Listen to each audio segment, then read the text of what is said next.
brought to you by Suhana All-in-One Masala Mix. ब्रेकनंतर आपलं पुन्हा एकदा स्वागत. सलमान खानच्या घराबाहेरील गोळीबार प्रकरणी मोठी अपडेट समोर आली आहे. गोळीबार केल्यानंतर दुचाकीवरील दोघांनीही वांद्रे ते सांताक्रूज असा लोकलनं प्रवास केल्याची माहिती मिळते आहे. सांताक्रूज स्थानकाबाहेर रिक्षा पकडतानाचं सीसीटीव्ही फुटेज पोलिसांच्या हाती लागलंय. गोळीबार करणाऱ्यांची बाईक सुद्धा पोलिसांच्या हाती लागली होती.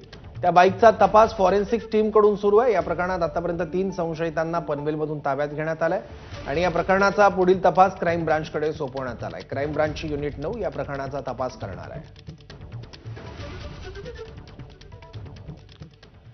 सलमान खानच्या घराबाहेर गोळीबार केल्यावर दोघा आरोपी कुठे गेले याबाबत महत्त्वाची माहिती समोर आली आहे. गोळीबार केल्यानंतर दोन्ही आरोपी वांद्रे रेल्वे स्टेशनवर पोहोचले.